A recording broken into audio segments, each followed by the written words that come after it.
Good morning, you strange and wonderful weirdos. I'm John. I'm Stacey. It's Wednesday, 1/11. And here's why. Today is strange. 111 today. 111. Ooh. That makes it a good day, right? I guess, because it happens to me every day. Anytime I decide to check and see, little things like the time. Right. 11:11. 1:11. Is it always ones, or do you get the 222? Nope. I get 3:33 sometimes, but mostly 11:11, 1:11, 3:33. It happens. All right, so let's start with our first story. Let's. About some scientists that say they are now actively trying to build conscious robots. Just come out and admit it. We are absolutely trying to build robots that have a consciousness. Scary stuff. Now, this particular article that I am citing is from futurism.com. And that article was talking about an interview done by the New York Times with a man named Hod Lipson. Hod, H-O-D, that's his name. He's a mechanical engineer in charge of the Creative Machines Lab at Columbia University. And he told the New York Times that they were almost forbidden from talking about it. He's like, don't talk about the C word, you won't get tenure. So in the beginning, he had to try and disguise it like it was something else. So he openly admits that he was working on this before it was something that they were really supposed to be working on, that it was really taboo. But now I guess they've shed that tabooness, and he has said that he is working on this robot consciousness that he wants to create. What exactly is almost forbidden? I don't know. His quote in the New York Times was, "We were almost forbidden from talking about it." Is that like making Maybe out? Frowned upon? Is that like making out with a second cousin, or? I think so. Almost forbidden, but not quite, because there's a lot of steps there. We could probably explain it. It's frowned upon. Now, consciousness is one of the most divisive questions in the field of AI. Sort of like, I guess we talked about it before, under the guise of sentience. How can you really tell if the robot, the machine, has achieved consciousness? I mean, there's not a set definition. There are not set rules. They can't scientifically pin down the specific brain activity that creates consciousness. What specific brain activity would that be? They don't know. That's the point. I know what it is. You just wanted to make fun of my stumbling. I could do that anytime. I know what it is. What is it? The conscious ones cover up the murder. Ah, nice. Is that your test? The Boston Dynamics. Now, as far as Hod Lipson goes, his definition of consciousness is that the machine would have the ability to imagine itself in the future. In other words, it wouldn't just learn from what it already knew. It would be able to imagine how much better it would want to be and then evolve to that standard that it thought up. That's his version of consciousness, sort of. I mean, it's a weird way to explain it. Hod needs to lay off the pretension pills. Just the ability to imagine how it might be better and evolving to suit that vision.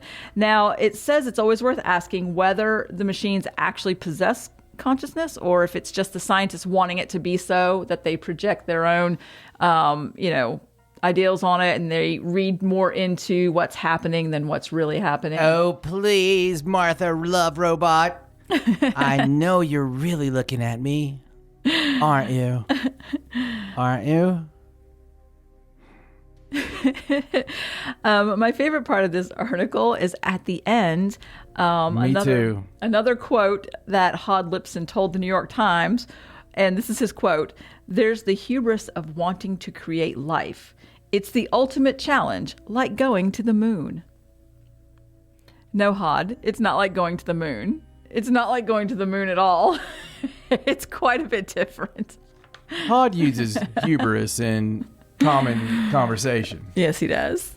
Not a lot of people do that. No, they don't. So, no more like trying to say, oh, they're doing this and they're not doing this. He's just come right out and said it. He's doing Come it. on. Is it really a stretch? I don't think so. I think the fact that they've come out with this now and it's not almost forbidden anymore, somebody's done it.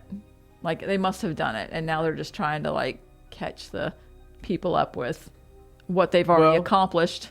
If the robots have an underbite, we'll know they've done it. Oh. It's an incest joke. Mm-hmm. It goes back days. It does. It does. I see a theme emerging. Okay, so let's move on and talk about China's first mission to Mars. So China's first mission to Mars seems to be struggling. Very strange thing has happened. And now did it catch some kind of flu? Their Zhurong rover. Well, we don't know, actually. Their Zhurong rover. Zhurong rover? Yeah, their Mars rover. It's just the way it sounds. Zhurong. It sounds like it's like you're saying you wrong, except. I got you. I'm probably pronouncing it wrong anyway. No, back in May, the rover went into hibernation to avoid the harsh winter season on Mars. And it was supposed to wake itself back up in late December, which is when Mars starts experiencing its spring. However, it hasn't been heard from since entering its hibernation mode. And they cannot get in touch with it at all. There is no waking it up. They don't know what's happened to it. They don't know if maybe too much dust has covered it and it can't get signal or power. Maybe it met one of our rovers. Maybe. But to add to the weirdness, they also have an orbiter called hold on, I have the name, the Tianwen for orbiter? Tianwen-1 orbiter, and that's the orbiter that relays the data between the rover and the ground controllers on Earth. Now, they've lost contact with that as well, gone completely silent. They can't find either one of these things on Mars now. They don't know. They've not updated about what's happened or anything. Just completely gone. Both of them. That's really weird.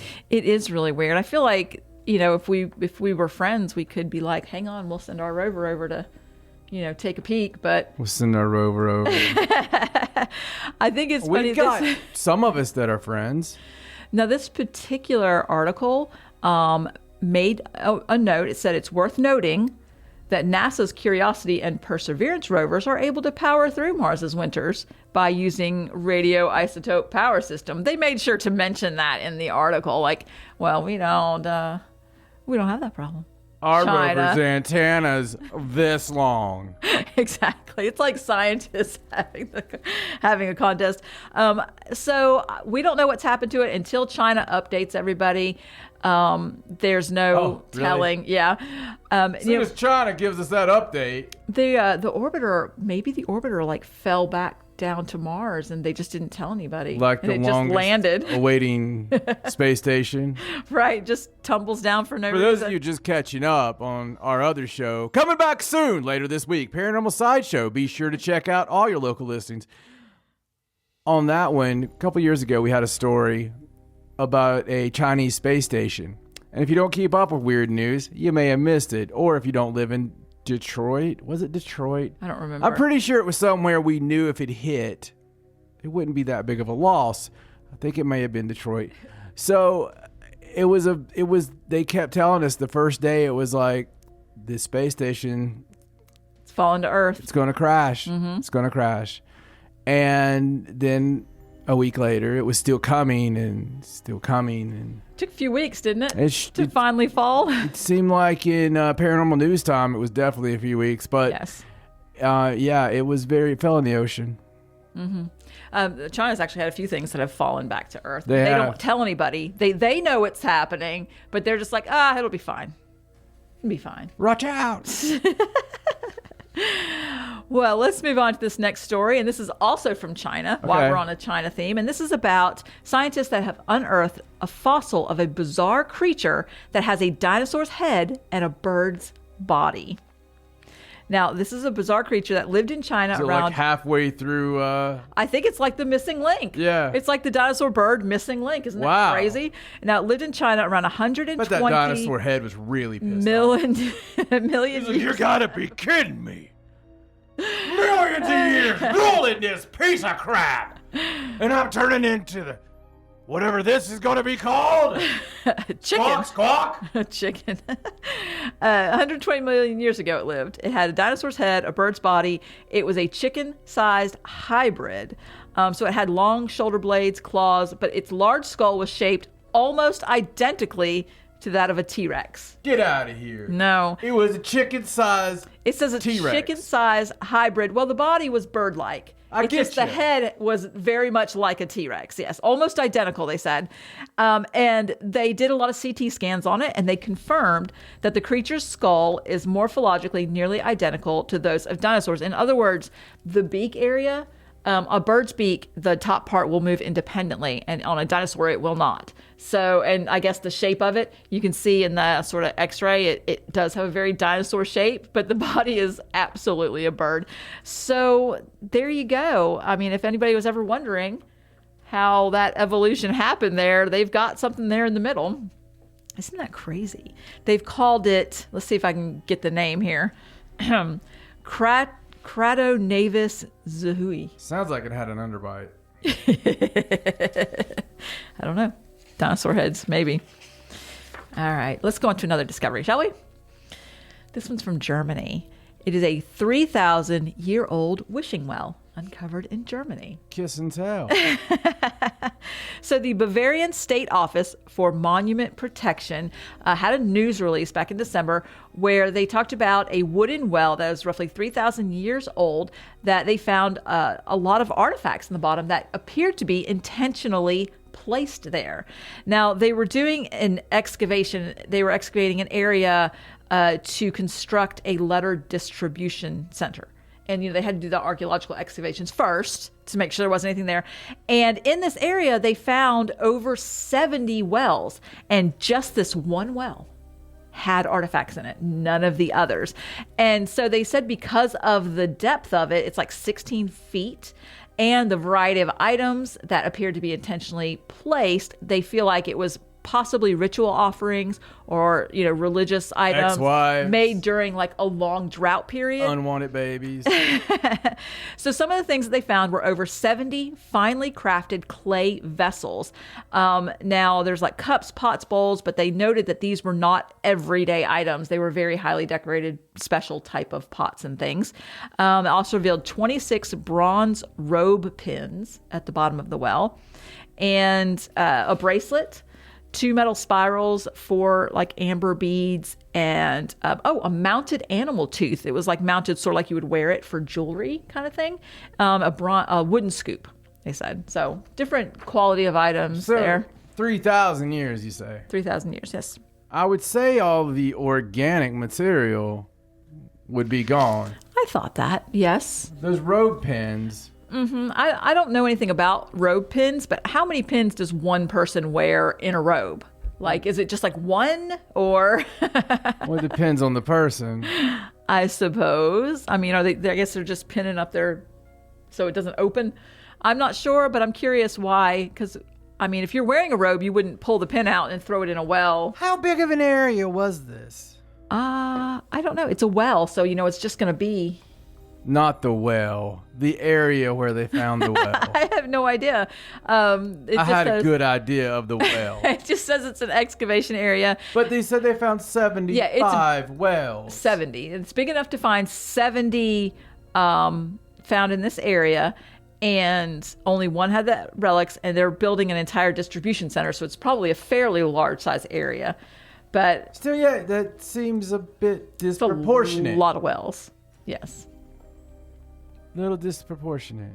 Well, it just calls them wells. That doesn't mean that. I mean, who knows what they were that actually they are used wells? for? Yeah, could have been used for whatever. Sort of a catch-all term for those early freaking holes in the ground. Well. Well, anyway. Yeah, I mean, cool I don't discovery. have anything to add to that. No, but it's still. I thought it was odd that there was more than likely it was a brown ring, and they're like, "Oh, a well," because it was originally wood, and then I would imagine some more dirt down, and they're found in all those pieces. Isn't it weird that they only found it in the one hole though, and not the others? All 70 of those wells, and only stuff in one of them. I do believe that the 69 other wells could be the stranger part. It could be. Could be. All right. Shall we move on? We better. Let's do a story from Michigan. Oh, hey. Nice, weird story from Michigan. So this is about a utility worker in Michigan that went to a home that was an abandoned house that was slated to be demolished. And when he went around behind the abandoned home, among the trash and the garbage, he saw a hand sticking out of the ground. I knew it was going to be a body. A hand. I knew it was going to be a body. The utility worker, the old home, right? Michigan. So nobody noticed that. They talked to the man who lived next door, and he was like, I can't believe somebody was able to bury someone behind that house and nobody noticed, which I think is highly suspicious, honestly. Is that really the quote? He said, you think about it, a person was able to bury someone in the back of a house and nobody noticed. That's what had quotes around it. So I can't believe that somebody was able to be buried behind that house. Okay, then. So weird.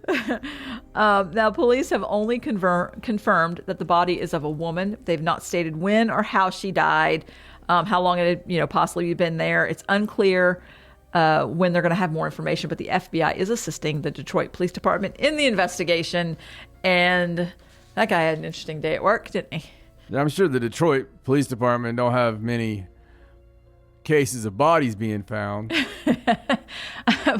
Probably all over that one. I mean, if you were going to bury a body, wouldn't you make sure all the pieces were...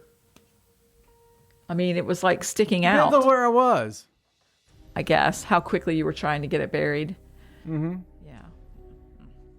All right. So let's go on to our last story. This is about a study that was done in Japan. I got this story for you. This story's for you. Thank you. You're welcome. So this is a story about how men's interest in sex could be linked to the risk of early death. Now, at first I thought this was going to be really funny, but it didn't go the way I thought. In other words, a lack of sexual interest may indicate an increased risk of an early death among men living in Japan. Now, they're saying that this is just a study they did, like with questionnaires and things like that, but ultimately... Questionnaires. But what do you do, old chap? I'm a questionnaire. Ultimately... I let everybody know when it's time for them to ask their question. They were able to link men that had a reduced interest in sex to them all passing away earlier than they should have. And they did this study with men and women, and that didn't hold true for the women. And they even took into account different effects of like age, hypertension, smoking. It still held true through all of that. Now they're saying more research will be needed to understand exactly how this is impacting it, but that if you are able to keep your interest in sex and have more, sex, then you should live longer. So there you go. You're going to live forever. Did they get specific with the... Does it matter who the interest in sex is with? No. Or is it just an overall interest in... I think the question was just, sex. Are you interested in having sex? Now, I think that they did ask if they were currently interested in having sex with the other sex, I guess is what I said. Like, I don't think it took into account whether you were straight or gay or that sort of thing. I think the question was very, just, are you interested in having sex? If you would like to hold something down long enough. I get it. Like I said, it was just an observational study. It's not scientific in any way. It just is going on based on people's underbites exams, like yearly exams, the questions they asked them. It was only about 21,000 subjects just in Japan now, but 21,000 subjects is 20,000 more than most studies.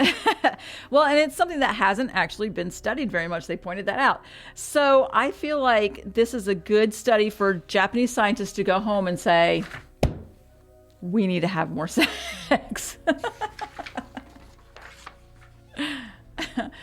So there you go. Well, at least they're spending their money on worthwhile endeavors.